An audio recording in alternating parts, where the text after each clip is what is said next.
তাআলা গোটা মানব জাতির দিক নির্দেশনার জন্য পবিত্র কোরআন নাজিল করেন। এটা এমন এক সময় ছিল যখন আরব সমাজ সম্পূর্ণরূপে অবক্ষয় ও বিশৃঙ্খলার চূড়ান্তে পৌঁছেছিল। কিন্তু পবিত্র কোরআনের আলোয় বিস্ময়করভাবে এই অবস্থার পরিবর্তন হয়েছিল।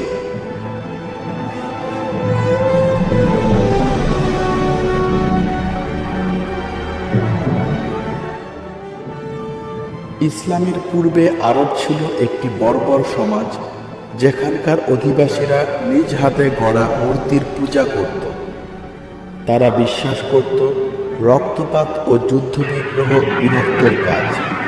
এমনকি তারা নিজেদের সন্তানদের হত্যা করতে পর্যন্ত দ্বিধা করত না।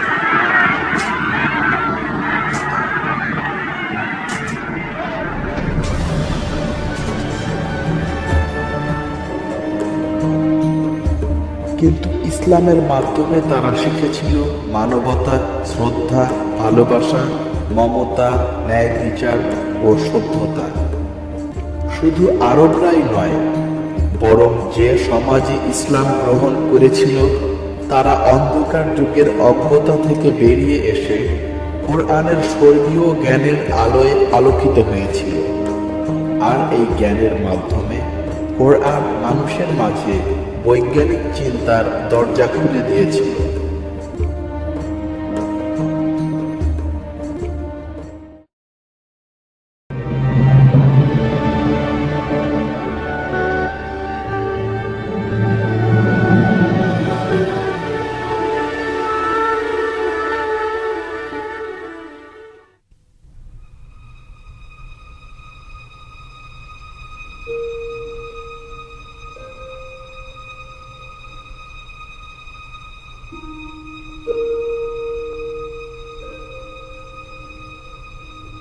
বৈজ্ঞানিক চিন্তার ভিত্তি হচ্ছে কৌতূহল।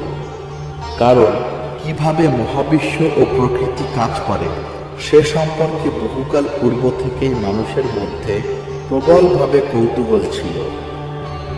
এই অনুসন্ধিৎসা থেকেই বিজ্ঞানের জন্ম। কিন্তু বেশিরভাগ মানুষেরই এই কৌতূহলের অভাব রয়েছে। তাদের কাছে বিশ্ব চরাচরের সৃষ্টি রহস্যের চাইতে ক্ষুদ্র গণ্ডিতে আবদ্ধ নিজেদের জীবনের মুনাফা ও সুখ বেশি গুরুত্বপূর্ণ। যে সমাজে এ ধরনের লোকেরা নেতৃত্বে থাকে সেখানে বিজ্ঞানের অগ্রগতি হয় না, বরং অলসতা ও অজ্ঞতাই প্রাধান্য বিস্তার করে। কোরআন অবতীর্ণ হবার পূর্বে আরব সমাজে এরকম একটি ব্যবস্থাই বিরাজ করছিল। কিন্তু সম্ভবত প্রথমবারের মতো কোরআনের আয়াতগুলো তাদেরকে চিন্তা করতে, গবেষণা করতে এবং তাদের বুদ্ধি ব্যবহার করতে আহ্বান জানানো।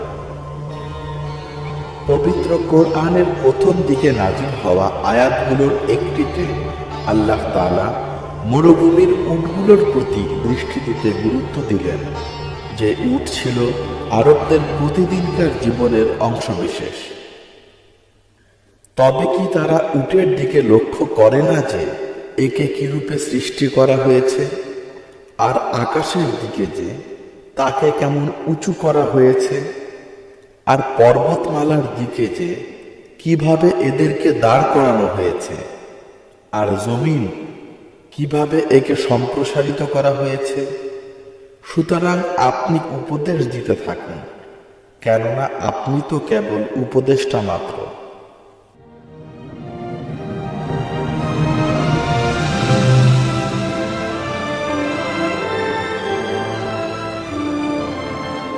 কোরআনের বহু আয়াতে মানুষকে বলা হয়েছে প্রকৃতিকে পর্যবেক্ষণ করতে ও তা নিয়ে চিন্তা করতে। কারণ মানুষ আল্লাহর অস্তিত্ব সম্পর্কে বুঝতে পারবে তার সৃষ্টি সম্পর্কে জ্ঞান লাভ করার মাধ্যমে।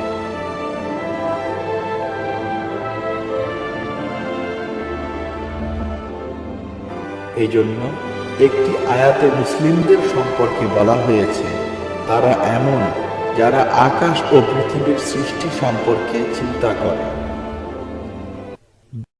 যাদের অবস্থা এরূপ যে তারা আল্লাহর স্মরণ করে দাঁড়িয়ে, বসে ও শয়ন করেও, এবং আকাশ ও পৃথিবীর সৃষ্টির ব্যাপারে চিন্তা করে।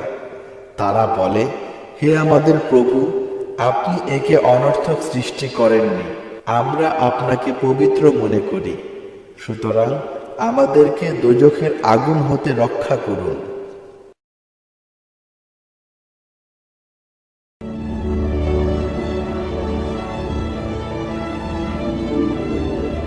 ফলশ্রুতিতে মুসলিম যারা বিজ্ঞানের প্রতি আগ্রহ দেখায়, তারা এটাকে এক প্রকার ইবাদত হিসেবে গণ্য করে।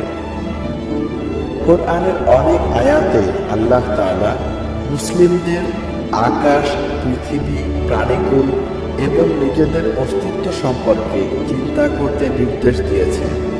এবং আমরা যখন আয়াতগুলোর দিকে তাকাই, তখন আমরা কোরআনে বিজ্ঞানের সকল প্রধান শাখার ইঙ্গিত লক্ষ্য করি। উদাহরণস্বরূপ, কোরআনে আল্লাহ জ্যোতির্বিদ্যা সম্পর্কে এভাবে বলেছেন, যিনি 7 আসমানকে স্তরে স্তরে সৃষ্টি করেছেন, তুমি আল্লাহর এই সৃষ্টির মধ্যে কোথাও ত্রুটি দেখতে পাবে না। সুতরাং তুমি পুনরায় দৃষ্টি নিক্ষেপ করে দেখে নাও, কোথাও কোনো ত্রুটি তোমার দৃষ্টিগোচর হয় কি?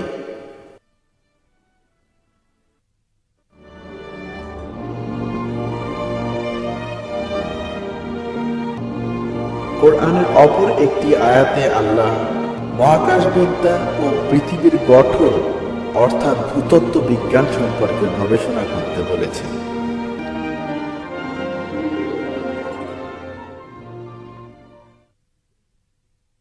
তারা কি তাদের উপরে আকাশকে দেখে না? আমি তাকে কিরূপে নির্মাণ করেছি এবং তাকে সাজিয়েছি, এবং তাতে কোনো ছিদ্র পর্যন্ত নেই। আর আমি পৃথিবীকে সম্প্রসারিত করেছি এবং তাতে পর্বতমালা সংস্থাপন করেছি এবং সর্বপ্রকার সুদৃশ্য বস্তুসমূহ জন্মিয়েছি, যা প্রত্যেক মনোনিবেশকারী বান্দার জন্য জ্ঞান চর্চার ও উপদেশ গ্রহণের উপকরণ।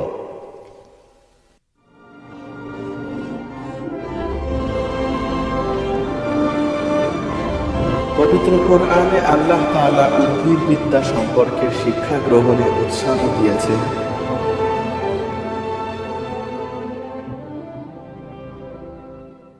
আর তিনি এমন যে, যিনি আকাশ হতে পানি বর্ষণ করেছেন, অনন্তর আমি তার দ্বারা সর্বপ্রকার উদ্ভিদ উদ্গত করেছি। অতঃপর আমি তা হতে সবুজ গাছগুলি বের করেছি, যা হতে আমি একে অন্যের উপর সংস্থাপিত দানা বের করি, এবং খেজুর বৃক্ষ হতে অর্থাৎ তার মথি হতে ছড়া হয়, যা নিচের দিকে ঝুলে পড়ে, এবং আঙুরের উদ্যানসমূহ এবং জৈতুন ও আনার, যা একে অপরের সদৃশ্য ও অসাদৃশ্য। প্রত্যেক বৃক্ষের ফলের প্রতি তো লক্ষ্য করো যখন তা ফলবান হয়, আর তা পাকার সময় লক্ষ্য করো। এই সব কিছুর মধ্যেই নিদর্শন রয়েছে তাদের জন্য যারা বিশ্বাস রাখে।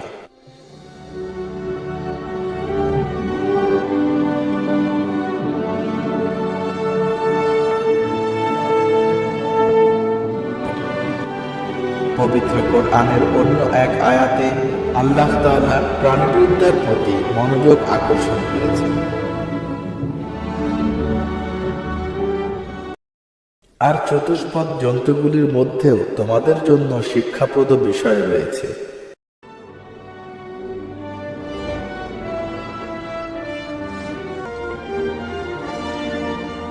কোরআনের কিছু আয়াত আছে যা প্রত্নতত্ত্ব ও নৃবিজ্ঞান সম্পর্কে ইঙ্গিত বহন করে। তারা কি ভূপৃষ্ঠে ভ্রমণ করে না, যাতে দেখতে পেত যে ওই সমস্ত লোকদের কি পরিণাম হয়েছিল যারা তাদের পূর্বে গত হয়েছে।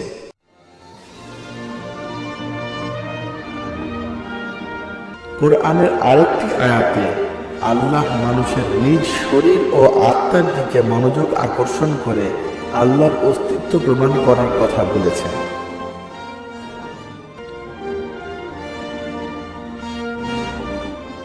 আর বিশ্বাসী লোকদের জন্য ভূপৃষ্ঠে বহু নিদর্শন রয়েছে, এবং তোমাদের নিজেদের মধ্যেও তবু কি তোমাদের দৃষ্টিগোচর হয় না?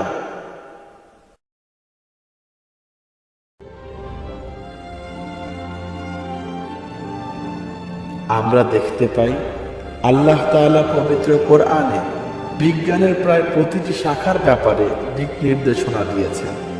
এজন্যই ইতিহাসে ইসলামী সভ্যতা বিকাশের সাথে সাথে বিজ্ঞানের বিকাশ ঘটেছে।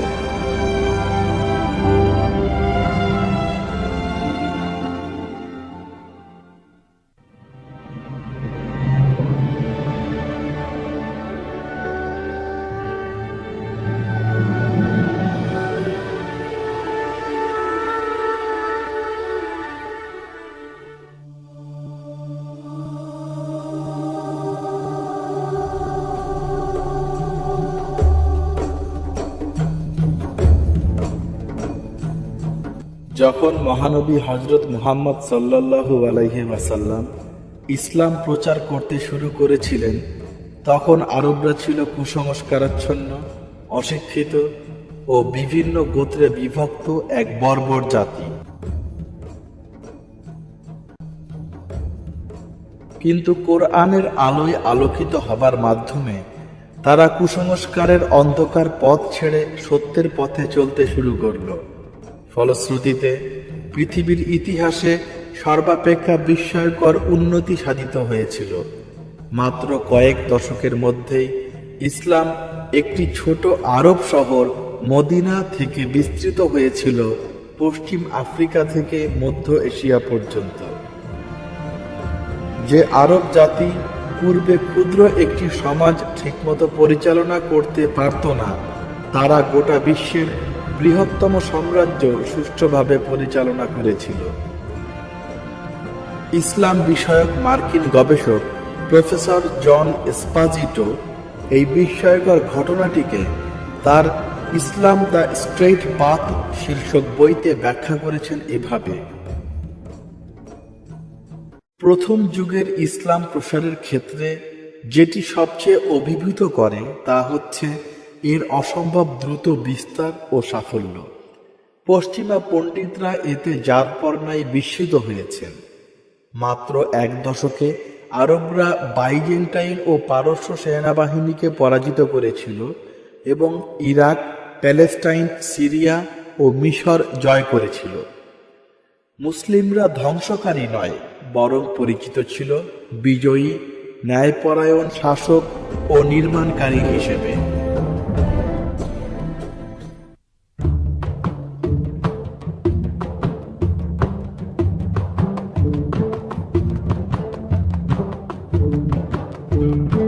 যখন বিভিন্ন জাতির মানুষ, এমনকি তুর্কিরাও স্বেচ্ছায় ইসলাম গ্রহণ করল, ইসলামিক সভ্যতা আরো বড় হতে থাকল। ক্রমে এটি পৃথিবীর সবচেয়ে বড় ক্ষমতাশালী সাম্রাজ্য হয়ে উঠল।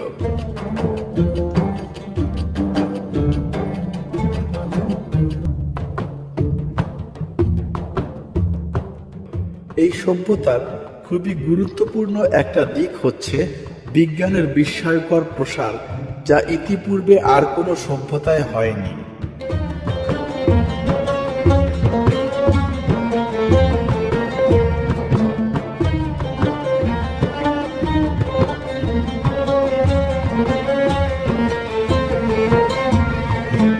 যখন ইউরোপ অন্ধকার যুগে ডুবেছিল, তখন ইসলামী সভ্যতা বড় বড় বৈজ্ঞানিক আবিষ্কার ও গবেষণার বিকাশ ঘটিয়েছিল, যার প্রমাণ আজও বিদ্যমান। বিজ্ঞানের বিভিন্ন শাখা যেমন চিকিৎসাবিদ্যা, গণিতশাস্ত্র, জ্যামিতি, জ্যোতির্বিজ্ঞান, এমনকি সমাজবিজ্ঞান ইত্যাদি প্রথমবারের মতো খুবই সুসংহত উপায়ে ও পর্যায়ক্রমিকভাবে বিকাশ লাভ করেছিল। কোনো সমালোচক ইসলামী বিজ্ঞানের বিকাশকে পূর্ববর্তী গ্রিক সভ্যতার সাথে সম্পর্কিত করতে চান, কিন্তু প্রকৃতপক্ষে ইসলামী বিজ্ঞানের বিকাশ হয়েছিল মুসলিম বিজ্ঞানীদের পরীক্ষা নিরীক্ষা ও পর্যবেক্ষণের উপর ভিত্তি করে। মধ্যপ্রাচ্য বিষয়ক গবেষক প্রফেসর বার্নার্ড লুইস তার দ্য মিডল ইস্ট বইতে উল্লেখ করেছেন, মধ্যযুগের ইসলামী বিজ্ঞানের বিকাশ গ্রিক জ্ঞানের কিংবা সুদূর প্রাচ্য দেশীয় কোনো জ্ঞানের সংরক্ষণের উপর নির্ভরশীল ছিল না। এই ঐতিহ্য, যা আধুনিক বিশ্ব মধ্যযুগীয় মুসলিম বিজ্ঞানীদের নিকট হতে গ্রহণ করেছে, তা সম্পূর্ণরূপে মুসলিমদের নিজস্ব প্রচেষ্টার ফসল। গ্রিক বিজ্ঞানীরা বেশিরভাগ ক্ষেত্রে তাত্ত্বিক ছিল, কিন্তু পক্ষান্তরে মধ্যযুগীয় ইসলামী বিজ্ঞান মূলত ব্যবহারিক ও বাস্তবমুখী ছিল, বিশেষত চিকিৎসাবিদ্যা, রসায়নশাস্ত্র, জ্যোতির্বিদ্যা ও কৃষি বিজ্ঞানের ক্ষেত্রে। প্রাচীন তত্ত্ব ও অস্পষ্ট ধারণাগুলো মধ্যযুগে স্পষ্ট ও বাস্তবমুখী করা হয়েছিল মধ্যপ্রাচ্যের বিজ্ঞানীদের পরীক্ষা নিরীক্ষা ও পর্যবেক্ষণের মাধ্যমে।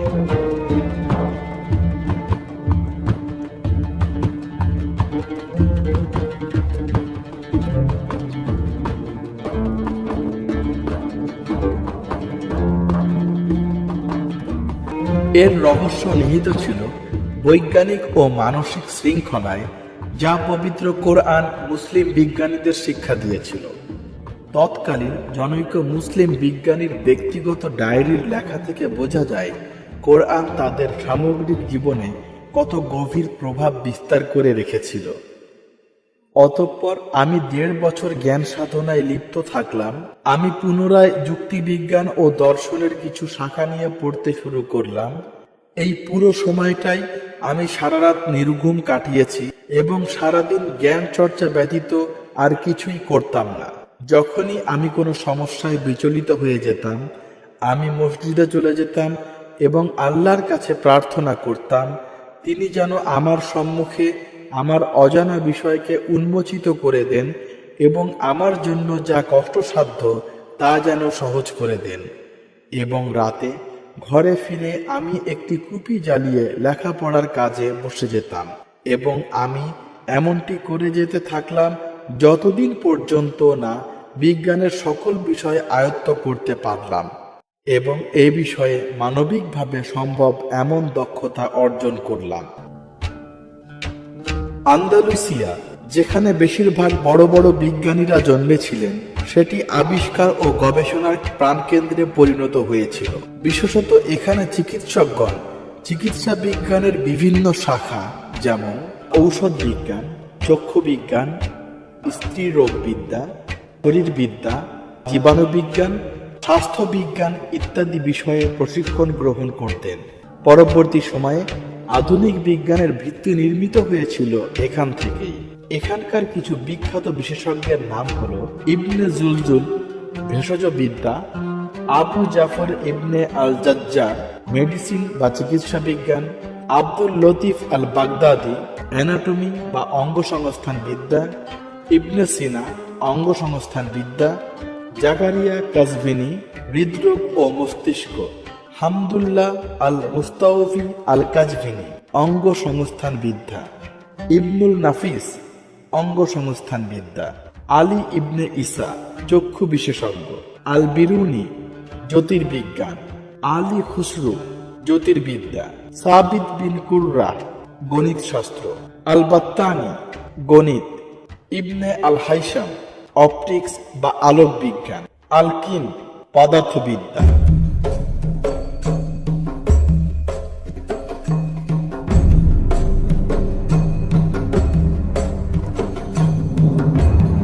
পশ্চিমা বিশ্বের রেনেসাঁ বা পুনর্জাগরণ মুসলিম বিশ্বের উন্নত বিজ্ঞান ব্যবস্থার এই সংস্কৃতির কাছে ঋণী।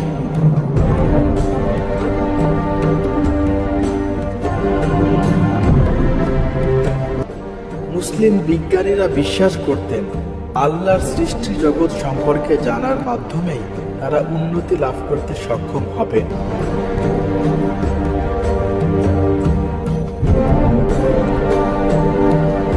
এই মানসিকতার স্থানান্তরের মাধ্যমেই প্রকৃতপক্ষে পশ্চিমা বিশ্বে বিজ্ঞানের সূচনা হয়।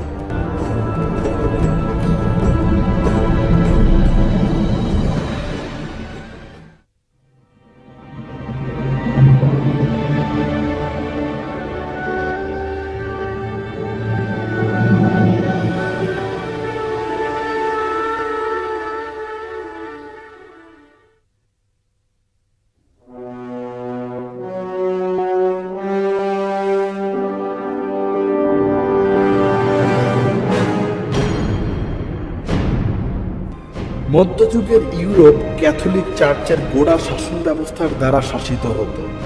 চার্চসমূহ চিন্তার স্বাধীনতার বিরোধিতা করত এবং বিজ্ঞানীদের উপর পীড়ন নীতি গ্রহণ করেছিল। শুধুমাত্র ভিন্ন মত কিংবা ধারণা পোষণ করলেই মনীষী বা বিজ্ঞানী বা পণ্ডিতদের শাস্তি প্রদান করা হতো, তাদের বইগুলো পুড়িয়ে ফেলা হতো এবং তাদের হত্যা করা হতো।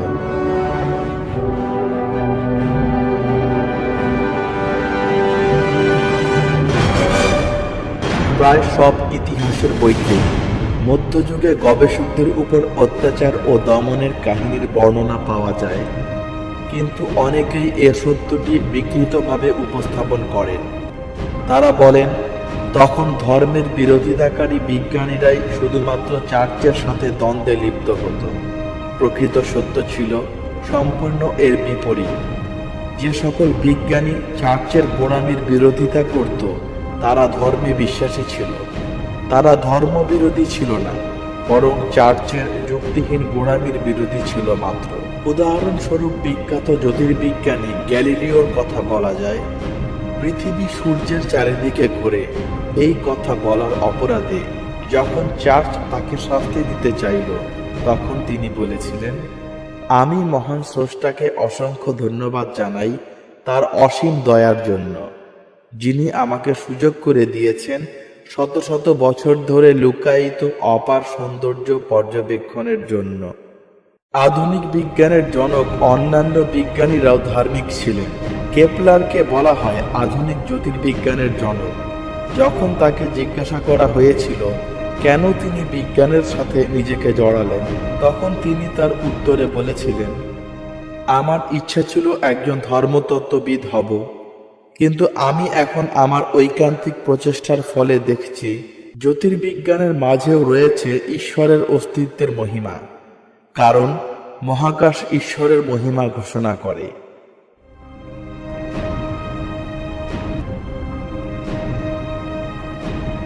নিউটন ছিলেন ইতিহাসের শ্রেষ্ঠতম বিজ্ঞানীদের অন্যতম।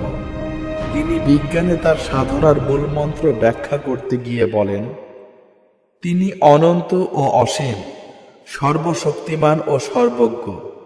তার স্থায়িত্ব অনন্তকাল থেকে অনন্তকাল পর্যন্ত বিস্তৃত। তার উপস্থিতি অসীম থেকে অসীমে। তিনি সবকিছুই জানেন, সবকিছুই করেন, যা করা যায় কিংবা যা করা সম্ভব। আমরা তাকে শুধু অনুভব করি তার বিজ্ঞ ও অন্যান্য উদ্ভাবনী সৃষ্টির মাধ্যমে। আমরা তাকে শ্রদ্ধা করি ও ভালোবাসি তার অনুগত দাস হিসেবে।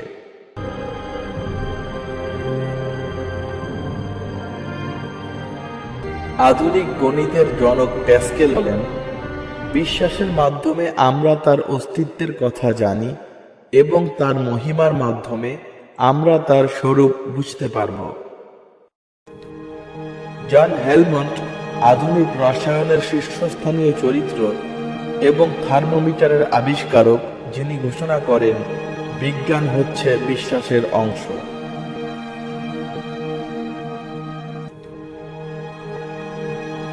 জর্জ কুভিয়ার, যিনি আধুনিক জীবাশ্ম বিজ্ঞানের জনক, তিনি বলেন, ফসিল বা জীবাশ্ম হচ্ছে সৃষ্টির এক জীবন্ত প্রমাণ, যা আমাদের শিক্ষা দেয় যে বিভিন্ন প্রজাতির প্রাণীরা ঈশ্বরের সৃষ্টি। কার্ল লিনিয়াস, যিনি সর্বপ্রথম বৈজ্ঞানিক শ্রেণীবদ্ধকরণকে সুসংবদ্ধ করেন, তিনি সৃষ্টিকর্তায় বিশ্বাসী ছিলেন এবং বলেন, প্রাকৃতিক আকরিক হল ঈশ্বরের অস্তিত্বের এক বিশেষ প্রমাণ। গ্রেগরি মেন্ডেলকে বলা হয় আধুনিক জিনবিদ্যা বা জেনেটিক্স এর জনক, যিনি নিজেও একজন সন্ন্যাসী ছিলেন। তিনি সৃষ্টিকর্তায় বিশ্বাসী ছিলেন এবং তৎকালীন সময়ে বিবিধ বিবর্তন মতবাদ যেমন ডারউইনিজম ও ল্যামার্কিজম এর ঘোর বিরোধিতা করেন। জীবাণুবিজ্ঞান বা মাইক্রোবায়োলজির বিখ্যাত ব্যক্তিত্ব লুই পাস্তুর প্রমাণ করেন যে জীবন বংশানুক্রমিক উপায়ে সৃষ্টি হওয়া সম্ভব নয় এবং ঘোষণা করেন, জীবন সৃষ্টিকর্তার এক অলৌকিক সৃষ্টি। বিখ্যাত জার্মান পদার্থবিদ মার্কস প্ল্যাঙ্ক বলেন, এই মহাবিশ্বের স্রষ্টা ঈশ্বর এবং এই বিশ্বাস বিজ্ঞানীদের একটি আবশ্যিক গুণ।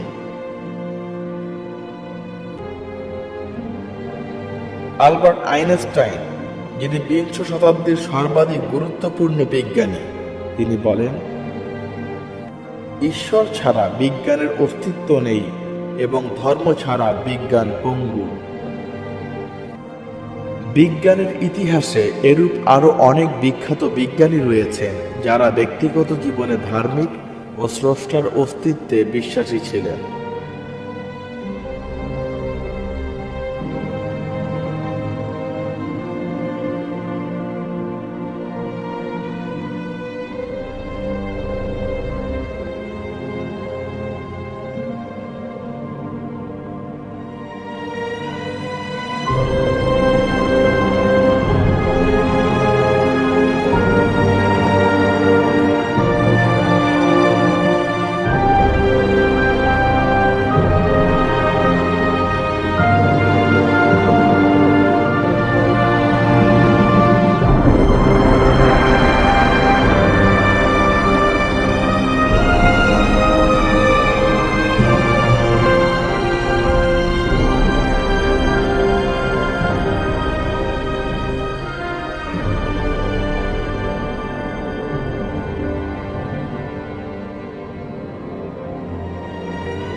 এই সকল বিজ্ঞানীদের সকলেই স্রষ্টার অস্তিত্বে বিশ্বাসী ছিলেন।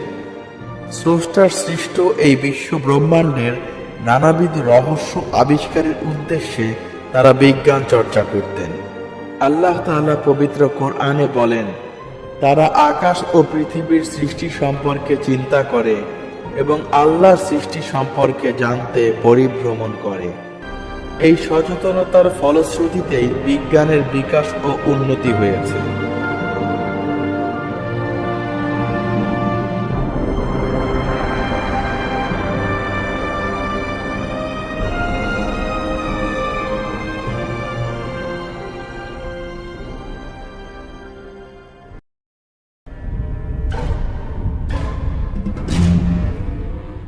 ঊনবিংশ শতাব্দীতে এই সচেতনতা প্রতিস্থাপিত হয় বস্তুবাদ নামক এক প্রতারণামূলক মতবাদের মাধ্যমে।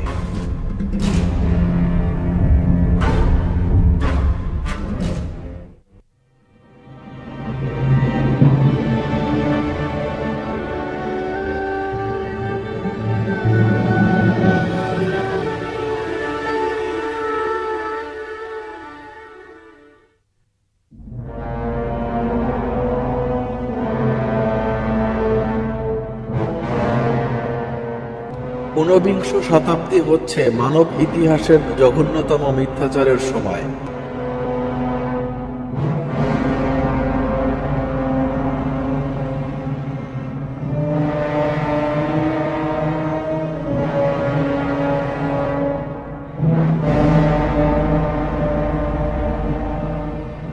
এই মিথ্যাচার শুরু হয় ইউরোপিয়ানদের প্রাচীন গ্রিক শিক্ষার ভিত্তিতে উদ্ভূত বস্তুবাদ দর্শন গ্রহণের মাধ্যমে।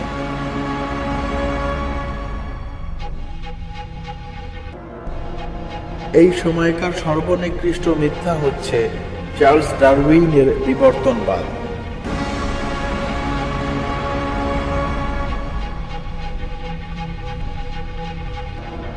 ডারউইনের পূর্বে জীববিদ্যা বিজ্ঞানের একটি শাখা হিসেবে বিবেচিত হতো, যা স্রষ্টার অস্তিত্বকে স্বীকার করে। বিখ্যাত জীববিজ্ঞানী উইলিয়াম পলি তার বিখ্যাত বই ন্যাচারাল থিওলজিতে বলেছেন, প্রতিটি ঘড়ি যেমন প্রমাণ করে এর পেছনে একজন নির্মাতা আছেন, তেমনি প্রকৃতির পরিকল্পনা প্রমাণ করে যে এর পেছনে একজন সৃষ্টিকর্তা আছেন।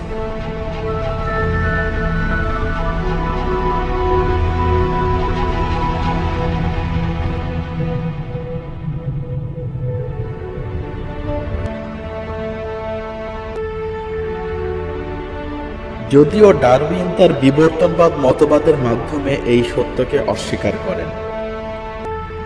এর মাধ্যমে বস্তুবাদী ও মিথ্যা দর্শনের অনুসারীরা দাবি করল জীবন্ত বস্তুসমূহ কাকতালীয়ভাবে সৃষ্টি হয়েছে। এর মাধ্যমে তারা বিজ্ঞান ও ধর্মের মধ্যে এক কৃত্রিম বিভেদ তৈরি করল। ইংরেজ গবেষক মাইকেল বেজেন্ট, রিচার্ড লেই ও হেনরি লিঙ্কন তাদের মেসিয়ানিক লিগ্যাসি শীর্ষক বইতে লেখেন, ডারউইনের ১৫০ বছর পূর্বে আইজ্যাক নিউটনের সময়ে বিজ্ঞান ও ধর্মের মধ্যে কোনো বিভেদ ছিল না, বরং তা ধর্মের একটি অংশ ও তার সহায়ক ছিল মাত্র। কিন্তু ডারউইনের সময়কার বিজ্ঞান স্পষ্টতই ধর্ম থেকে নিজেকে আলাদা দাবি করল, যে ধর্মের উপর ভিত্তি করেই এতদিন এটি টিকে ছিল, এবং এটি নিজেকে চরম বিপরীত ও বিকল্প হিসেবে প্রতিষ্ঠিত করার প্রয়াস পেল। ফলত বিজ্ঞান ও ধর্ম আর একে অপরের সাহায্যকারী রইল না, বরং পরস্পর প্রতিদ্বন্দ্বী হয়ে গেল, এবং মানবতাকে বাধ্য করা হলো এতদুভয়ের মধ্যে যে কোনো একটিকে বেছে নিতে। শুধুমাত্র জীববিজ্ঞানেই নয়, বরং বিজ্ঞানের অন্যান্য শাখা যেমন সমাজবিজ্ঞান, মনস্তত্ত্ববিদ্যা ইত্যাদি বিষয়কেও বস্তুবাদী দর্শনের ধারণায় বিকৃত করা হলো।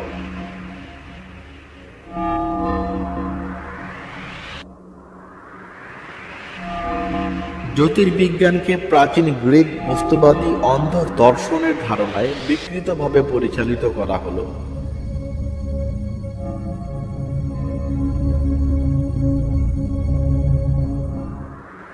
বিজ্ঞানের নতুন লক্ষ্য নির্ধারিত হলো বস্তুবাদী ধারণাকে প্রমাণ করা।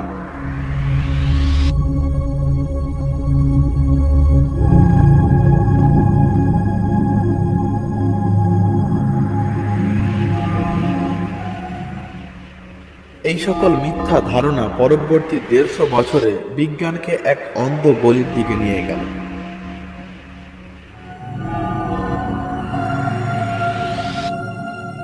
১০,০০০-এর বেশি বিজ্ঞানী প্রাণান্ত চেষ্টায় লিপ্ত থাকলো ডারউইন ও অন্যান্য বস্তুবাদী ধারণাগুলো সত্য প্রমাণ করার জন্য, কিন্তু শেষ পর্যন্ত তারা হতাশ হলো।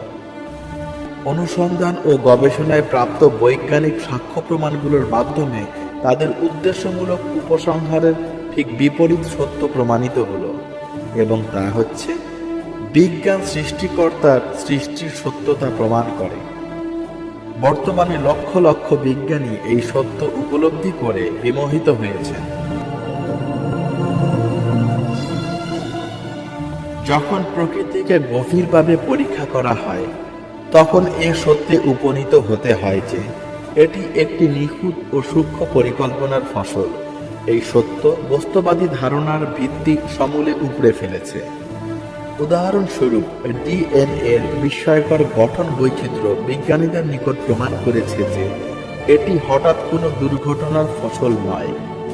মানবদেহের কোনো একটি কোষের একটি মাত্র ডিএনএতে যে পরিমাণ তথ্য থাকে তা লিপিবদ্ধ করতে ৯,০০০ খণ্ডের বিশ্বকোষ প্রয়োজন।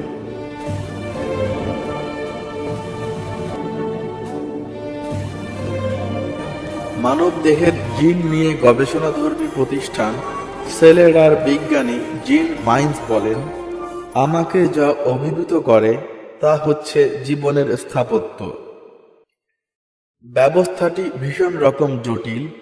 এটা দেখে মনে হয় এটা পরিকল্পিত, এর পেছনে বিশাল বুদ্ধিমত্তা রয়েছে।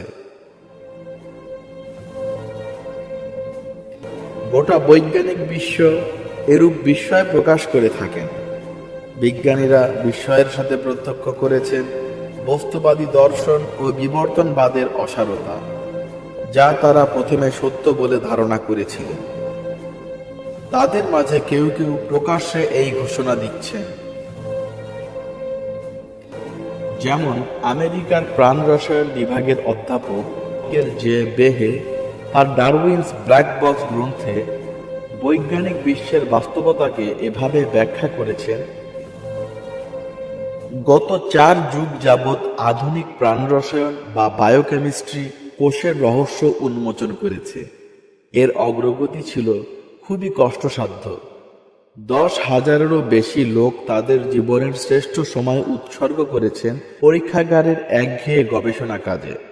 শুধুমাত্র একটি কোষের রহস্য উদ্ঘাটনে জীবনকে আণবিক স্তরে অনুসন্ধান করার এই সমষ্টিগত প্রচেষ্টার ফলাফল হচ্ছে স্পষ্টত এটি পরিকল্পিত।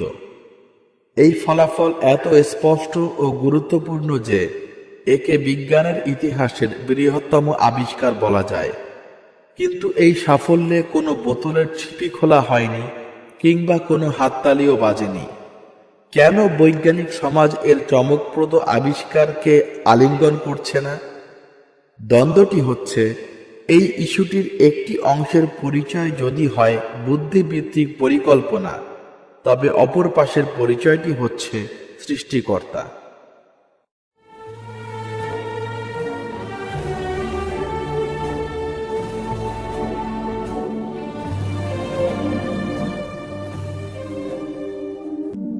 জ্যোতির্বিজ্ঞানেও একই অবস্থা বিরাজ করছে। 20 শতাব্দীর জ্যোতির্বিজ্ঞানের আবিষ্কার 19 শতাব্দীর বস্তুবাদী ধারণাকে গুঁড়িয়ে দিয়েছে।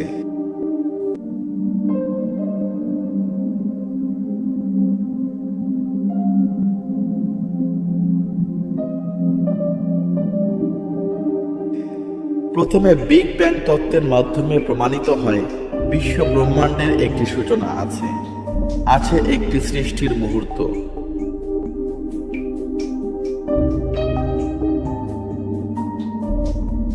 এরপর থেকে এই সত্য প্রমাণিত হয়েছে যে মহাবিশ্বে একটি অসামান্য সূক্ষ্ম ভারসাম্য রয়েছে যা মানব জীবনকে রক্ষা করে চলেছে।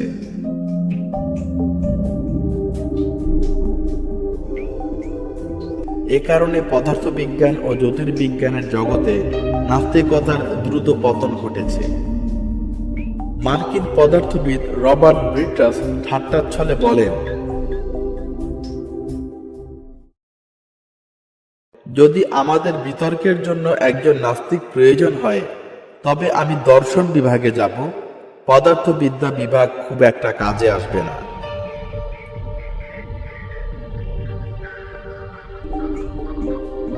সংক্ষেপে বলতে গেলে আমাদের সময় বস্তুবাদী ধারণার পতন ঘটেছে।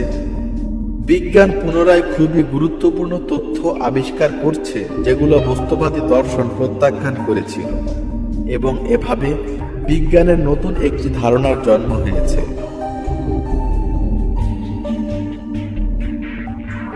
বুদ্ধিবৃত্তিক পরিকল্পনার তত্ত্ব, যা গত 10 বছরে পশ্চিমা বিশ্বে দ্রুত গতিতে বিস্তার লাভ করেছে, তা নতুন বৈজ্ঞানিক ধারণার একটি ক্ষুদ্র অংশ। যারা এই তত্ত্ব গ্রহণ করছেন তারা স্বীকার করছেন বিবর্তনবাদ হচ্ছে গত শতকের সর্বাপেক্ষা গুরুতর মিথ্যা, এবং প্রকৃতিতে সর্বত্র একটি বুদ্ধিবৃত্তিক পরিকল্পনা রয়েছে যা স্রষ্টার অস্তিত্ব প্রমাণ করে। উদাহরণস্বরূপ, অস্ট্রেলিয়ার বিখ্যাত প্রাণ রসায়নবিদ মাইকেল ডেন্টন বলেন, প্রাণীর অঙ্গসমূহের জটিল গঠন প্রণালী বিবর্তনবাদ দিয়ে ব্যাখ্যা করা যায় না।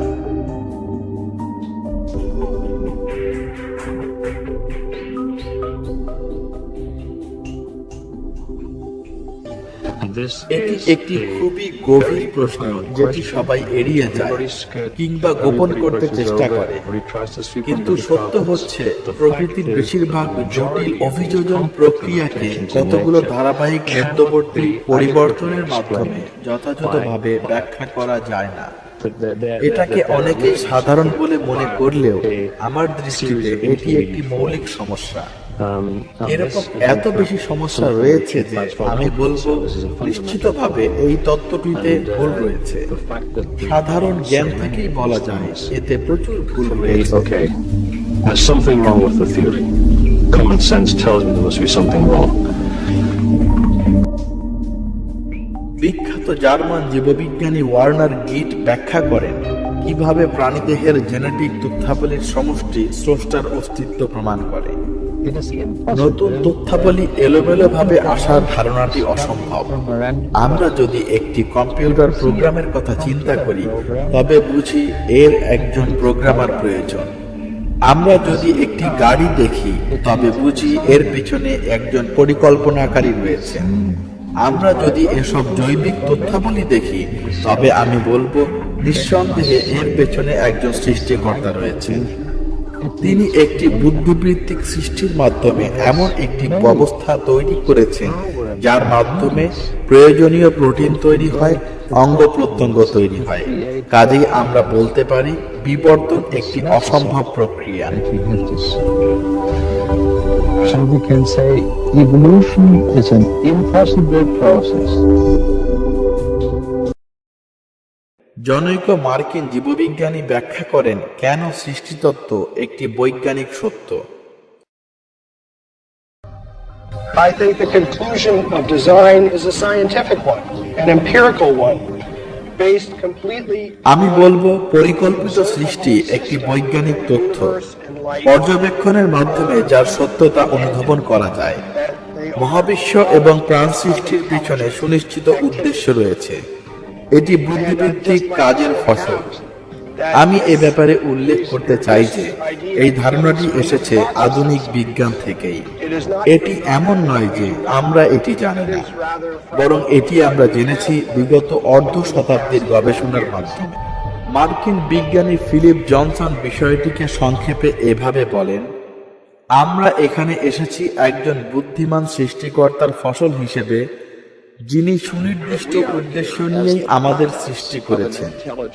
আমাদের এবং গোটা প্রাণী জগতের সৃষ্টি মহান স্রষ্টার সুচিন্তিত চিন্তার ফসল। Living things was due to the conscious, purposeful activity of the Creator.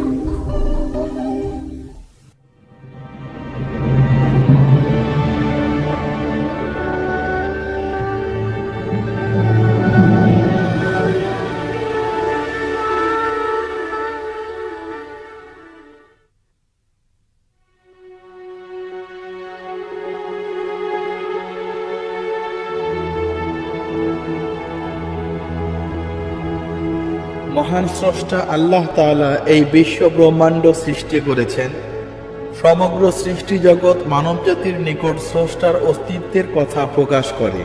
মূলত বিজ্ঞান একটি পদ্ধতি যার মাধ্যমে সৃষ্টি জগৎ সম্পর্কে পরীক্ষা নিরীক্ষা করা যায়। কাজেই বিজ্ঞান ও ধর্মের মধ্যে দ্বন্দ্বের প্রশ্নই ওঠে না।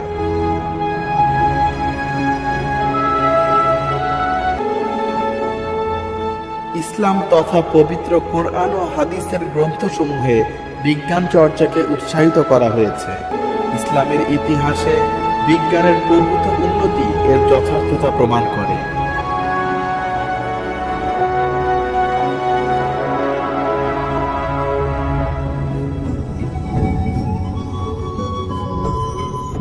বর্তমানে ঊনবিংশ শতাব্দীর বস্তুবাদী ধারণার সমর্থনকারী বৈজ্ঞানিক মতবাদগুলো অসার হয়ে পড়েছে।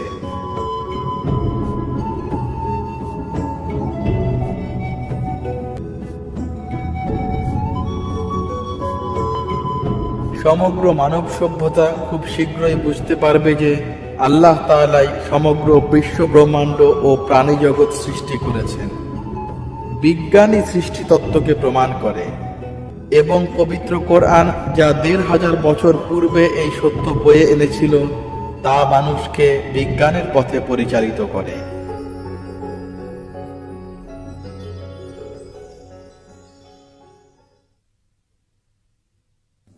ইহা এমন একটি গ্রন্থ যা তোমাদের প্রতি প্রেরিত হয়েছে রহমত স্বরূপ। কাজেই বুদ্ধিমান ব্যক্তিগণ যেন এ থেকে শিক্ষা নেয় এবং সতর্ক হয়।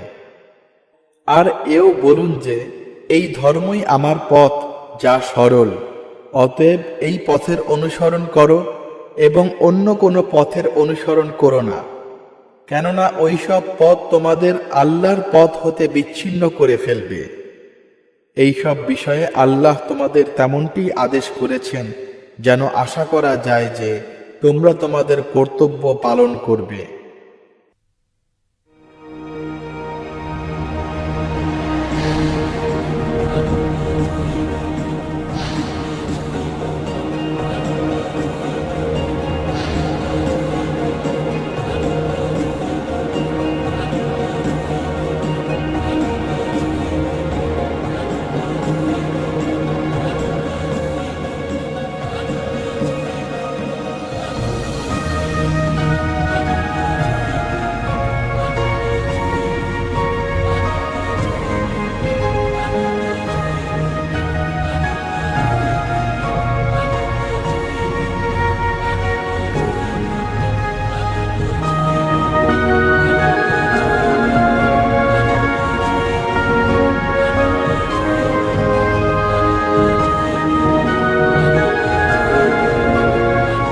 পবিত্র কোরআনের আলোয় আলোকিত হয়ে যারা বিজ্ঞান চর্চা করেছিল তারা মানবজাতিকে এমন জ্ঞান দান করে গেছেন যা বৈজ্ঞানিক গবেষণা ও অগ্রগতির ইতিহাসে মাইলফলক হয়ে আছে।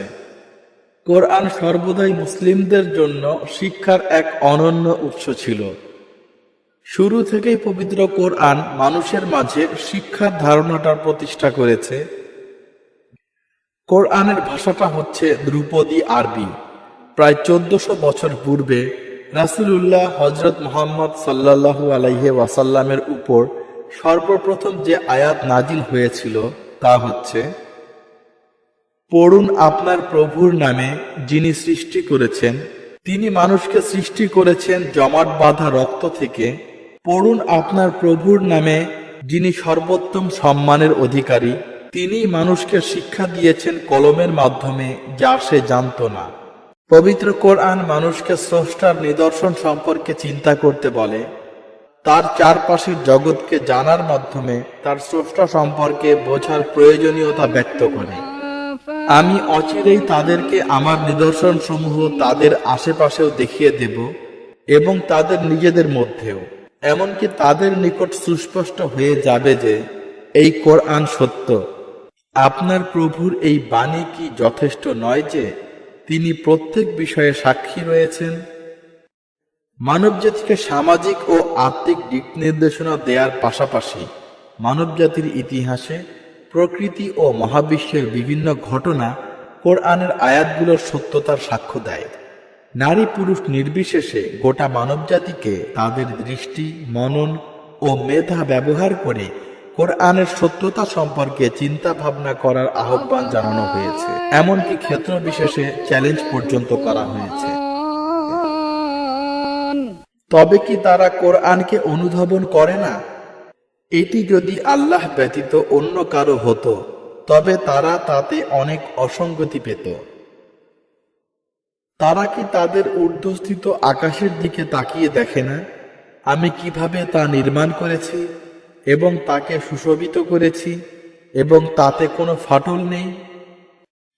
বিশ্ব চরাচরের নির্দিষ্ট বিষয়সমূহ বর্ণনা করার মাধ্যমে কোরআন চিন্তাশীল মানুষদের সৃষ্টি জগতের অভিন্নতা ও সেখানে তার অবস্থান সম্পর্কে স্বচ্ছ ধারণা প্রদান করে।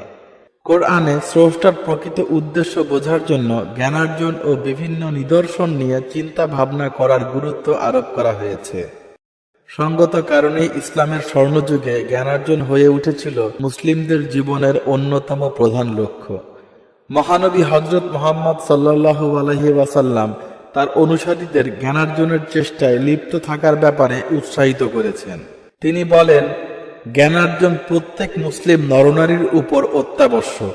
তিনি আরও বলেন, জ্ঞানার্জন করো দোলনা হতে কবর পর্যন্ত।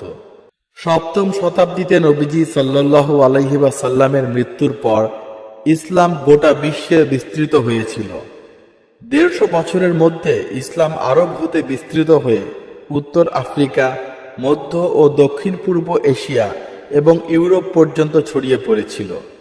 এই সময়ের মধ্যে মুসলিমরা প্রাচীন বিজ্ঞান গ্রন্থগুলো অনুবাদ করে ফেলেছিল। টলেমি, অ্যারিস্টটল, ইউক্লিড, হিপোক্রিটাস প্রভৃতি গ্রিক বিজ্ঞানীরা ছাড়াও ভারত, চীন ও পারস্যের পণ্ডিতদের আবিষ্কারগুলোর পাশাপাশি মুসলিম বিজ্ঞানীদের নতুন নতুন আবিষ্কার যুক্ত হতে লাগলো। কোরআন ও হাদিসের শিক্ষার আলোকে এমন এক নতুন যুগের সূচনা হয়েছিল যেখানে জ্ঞানার্জন ইবাদতের অংশ হিসেবে পরিগণিত হতে শুরু করেছিল। এই সময় জ্ঞান চর্চা হয়ে উঠেছিল মুসলিমদের অবসর যাপনের এক অনন্য মাধ্যম। মুসলিম বিশ্বের শিক্ষার্থীরা হাজার হাজার মাইল পথ পাড়ি দিয়ে তৎকালীন বিখ্যাত মনীষীদের নিকট দীক্ষা নিতে আসতেন। এ সময় ইউরোপ অজ্ঞানতা ও কুসংস্কারের অন্ধকারে ডুবেছিল। অন্যদিকে মুসলিমরা তাদের চারপাশে জ্ঞানের আলোয় আলোকিত করে তুলেছিল, যা আজও ইতিহাসে সর্বকালের সর্বোৎকৃষ্ট উদাহরণ হিসেবে বিবেচিত হয়। এক্ষেত্রে তাদের একমাত্র অনুপ্রেরণা ছিল আল্লাহর প্রদত্ত ঐশী গ্রন্থ পবিত্র কোরআন। وهو الذي سخر البحر لتأكلوا منه لحما طريا তিনি সমুদ্রকে অধীন করেছেন যাতে তোমরা তা হতে তাজা মৎস্য আহার করতে পারো এবং যাতে তা হতে আহরণ করতে পারো রত্নাবলী যা তোমরা ভূষণ রূপে পরিধান করো, এবং তোমরা দেখতে পাও তার বুক চিরে নৌযান চলাচল করে, এবং তা এজন্য যে তোমরা যেন তার অনুগ্রহ সন্ধান করতে পারো এবং তোমরা যেন কৃতজ্ঞতা প্রকাশ করো। পবিত্র কোরআনে বর্ণিত এরূপ অসংখ্য আয়াতে অনুপ্রাণিত হয়ে মুসলিমরা আল্লাহ প্রদত্ত নিয়ামত অন্বেষণে সমগ্র পৃথিবী পরিভ্রমণে বেরিয়েছিল। এটি করতে গিয়ে তারা তাদের ভ্রমণের নিখুঁত ও বিস্তারিত বিবরণ লিপিবদ্ধ করে রাখত। মুসলিমরা আধুনিক দিগদর্শন যন্ত্র বা কম্পাস আবিষ্কার করেছিল, যার মাধ্যমে কাবার অবস্থান ও হজের কাফেলার পথ বেছে নেওয়া সহজ হতো। বহু সংখ্যক শহরের অক্ষাংশ ও দ্রাঘিমাংশ নিখুঁতভাবে নির্ণয় করা সম্ভব হয়েছিল এই যন্ত্রের মাধ্যমে। সমুদ্র ও নৌবিজ্ঞানেও মুসলিমরা উল্লেখযোগ্য অগ্রগতি সাধন করেছিল। আজ খুব অল্প সংখ্যক লোকই জানেন যে ইংরেজি টাইফুন ও মনসুন শব্দ দুটি যথাক্রমে আরবি তুফান ও মাউসুম শব্দ হতে এসেছে। এই ম্যাপটি পশ্চিম আফ্রিকা ও আমেরিকা সম্পর্কিত বিশদ তথ্য বহন করে। এটি প্রস্তুত করেন 15 শতকে বীর মহিউদ্দিন রাইস। বাস্তবিকই আমরা ভীষণ বিস্মিত হই যখন জানতে পারি কলম্বাসের আবিষ্কারের 500 বছর পূর্বে মুসলিমরা আমেরিকায় যাতায়াত করত। মুসলিম মনীষীদের জন্য পৃথিবী ছিল ক্রমাগত বিস্ময়ের এক উৎস।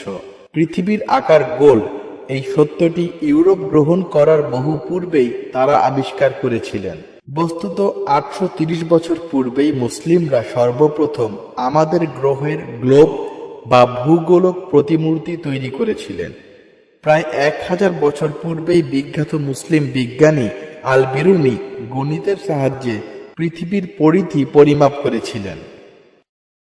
পবিত্র কোরআনে উল্লেখ আছে, বরং তিনি যিনি পৃথিবীকে করেছেন বাসোপযোগী এবং এর মাঝে স্থাপন করেছেন সুদৃঢ় পর্বত ও 2 দরিয়ার মাঝে সৃষ্টি করেছেন অন্তরায়। আল্লাহর সাথে অন্য কোনো অংশীদার আছে কি? তবুও তাদের অনেকেই জানে না। পবিত্র কোরআনে বারবার প্রকৃতির বিভিন্ন দিক সম্পর্কে পর্যবেক্ষণ ও চিন্তা করার ব্যাপারে গুরুত্ব দেয়া হয়েছে। ফলে মুসলিম বিজ্ঞানীরা খুবই সূক্ষ্ম পর্যবেক্ষণ পদ্ধতি উদ্ভাবনে সক্ষম হয়েছিলেন। নৃতত্ত্ব বিজ্ঞান বা ফসিল বিদ্যার জন্ম হয়েছিল 18 শতকে, কিন্তু তারও প্রায় 800 বছর পূর্বে ইখওয়ানুস সাফা নামক একদল মুসলিম বিজ্ঞানী ভূমিতে জমাট বাঁধা সামুদ্রিক প্রাণীর ফসিল নিয়ে গবেষণা করতেন। তারা বলতেন একদা এসব ভূমি সমুদ্র গর্ভে নিমজ্জিত ছিল। এছাড়াও ইখওয়ানুস সাফা দলটি বৃক্ষের বিভিন্ন প্রজাতির উৎপত্তি ও বিকাশজনিত তথ্য বর্ণনা করেছিলেন। উদ্ভিদ বিজ্ঞানের মুসলিমরা প্রভূত উন্নতি সাধন করেছিলেন। তারা উদ্ভিদসমূহকে আবহাওয়া, ভৌগোলিক অবস্থান, লিঙ্গ ইত্যাদির ভিত্তিতে শ্রেণীবিন্যাস করতেন। মুসলিমরা তাদের বিজ্ঞান বিশ্বকোষের মাধ্যমে বিশ্বের নিকট উদ্ভিদবিদ্যা সম্পর্কিত নতুন নতুন তথ্য উপস্থাপন করতেন।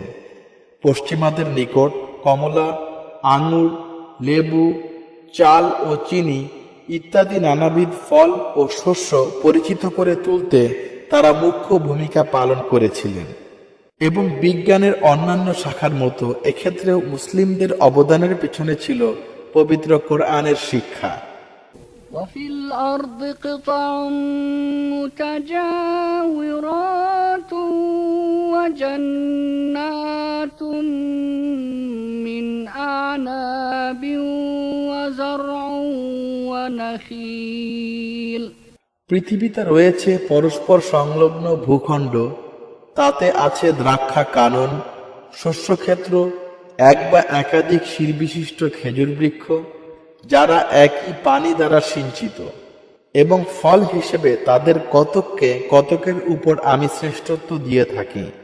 অবশ্যই বোধশক্তি সম্পন্ন সম্প্রদায়ের জন্য এতে রয়েছে নিদর্শন। উদ্ভিদ বিজ্ঞানের ন্যায় মুসলিমরা প্রাণী জগতে ব্যাপক গবেষণা করেছিলেন। গবেষণালব্ধ তথ্যাবলী পার্সি, তুর্কি ও আরবি ভাষায় লিপিবদ্ধ করা হতো।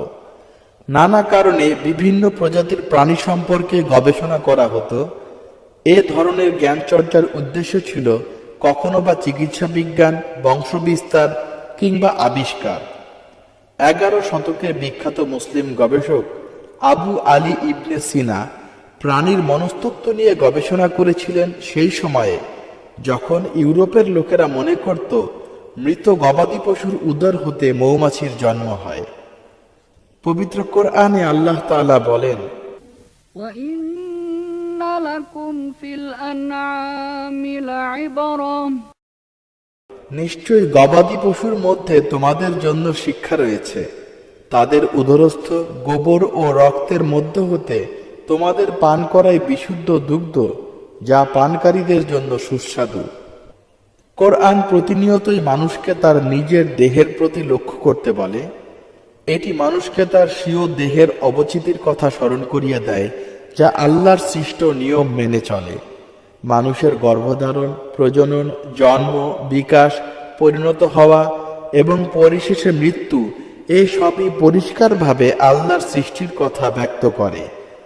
কোরআনের সাহায্য নিয়ে মুসলিমরা চিকিৎসাবিদ্যার প্রতি এক ধরনের পবিত্র লক্ষ্য নিয়ে অগ্রসর হতেন।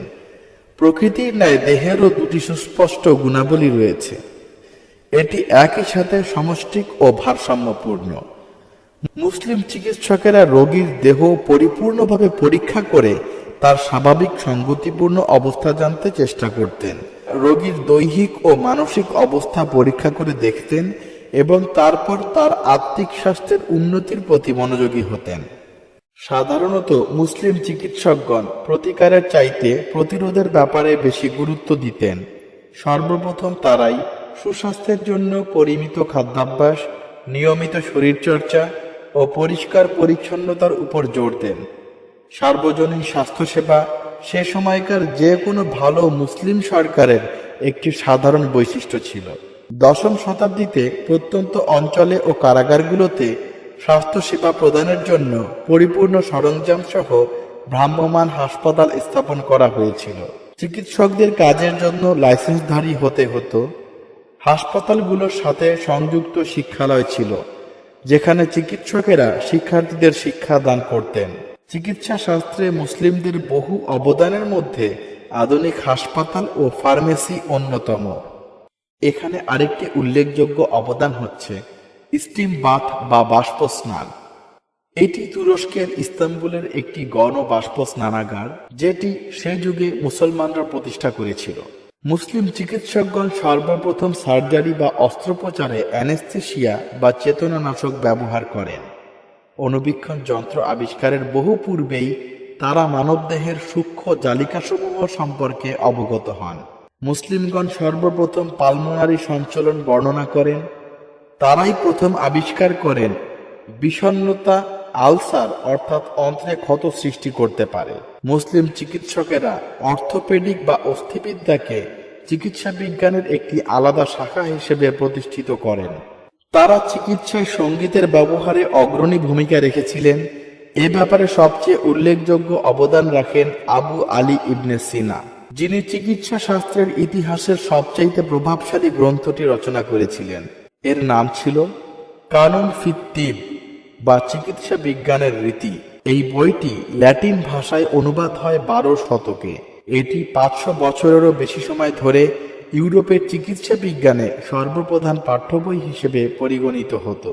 শুধু চিকিৎসা বিজ্ঞানে মুসলিমদের সকল অবদানের কথা বলতে গেলে আমাদের আরো কয়েক ঘন্টার তথ্যচিত্রের প্রয়োজন হবে। এখানে মাত্র গুটি কয়েক উল্লেখ করা সম্ভব হলো। تعلمون شيئا আর আল্লাহ তাআলা তোমাদেরকে বের করেছেন তোমাদের মাতৃগর্ভ হতে এমন অবস্থায় যে তোমরা কিছুই জানতে না, এবং তিনি তোমাদেরকে দিয়েছেন চোখ, কান এবং হৃদয়সমূহ যেন তোমরা কৃতজ্ঞতা প্রকাশ করো। মধ্যযুগের পুরো সময়টাই এবং রেনেসার কিছু সময় মুসলিমরা গণিত শাস্ত্রে ব্যাপক প্রভাব বিস্তার করেছিল। ইসলামের বেশ কিছু গুরুত্বপূর্ণ দায়িত্বের সাথে গণিতের ব্যবহার সরাসরি সম্পর্কিত। গণিত ব্যবহৃত হয় জাকাত হিসাব করতে। এছাড়া এটি উত্তরসূরিদের সম্পদে অংশীদারিত্ব নির্ণয়ে এবং ইসলামী পঞ্জিকাতেও ব্যবহৃত হয়। আমরা বর্তমানে যে গণিত ব্যবহার করি তাতে মুসলিম গণিতজ্ঞদের প্রচুর অবদান রয়েছে। বহু পূর্বে সংখ্যাকে কিছু অক্ষর কিংবা প্রতীকের সাহায্যে প্রকাশ করা হতো, যা হিসাবকে জটিল করে তুলত। মুসলিমরা একটি সংখ্যাসূচক ব্যবস্থা আবিষ্কার করল, যা প্রাচীন ভারতবর্ষে ব্যবহৃত হতো। এতে কিছু পরিবর্ধন ও পরিমার্জন করে মুসলিমরা একটি নতুন সংখ্যাসূচক ব্যবস্থা আবিষ্কার করল এবং বিশ্বে তা উপস্থাপন করল। প্রতিটি সংখ্যাসূচকের কোন সংখ্যা এর মান নির্দেশ করত। বর্তমানে বিশ্বব্যাপী প্রচলিত সংখ্যা ব্যবস্থাসমূহ এই ব্যবস্থার উপরই প্রতিষ্ঠিত। একটি দক্ষ ও কার্যকরী সংখ্যাতাত্ত্বিক ব্যবস্থা হাতে এসে যাবার পর মুসলিমরা গণিত শাস্ত্রের প্রভূত উন্নতি ও বিকাশ ঘটাতে সক্ষম হন। ইসলামের উত্তরাধিকারের জটিল হিসাবগুলো সহজ হয়ে গেল যখন নবম শতাব্দীতে বিখ্যাত গণিতবিদ আল খারিজমি আধুনিক বীজগণিতের সূচনা করলেন। মুসলিমরা সর্বপ্রথম ত্রিকোণমিতির উন্নতি সাধন করেছিলেন। আল কাসামি নামক এক মনীষী দশমিক ভগ্নাংশের ব্যবহার ও সর্বপ্রথম গণনা যন্ত্র আবিষ্কার করেন। তিনি স্যার আইজাক নিউটনের 200 বছর পূর্বেই বাইনোমিয়াল তত্ত্ব সমাধান করেন।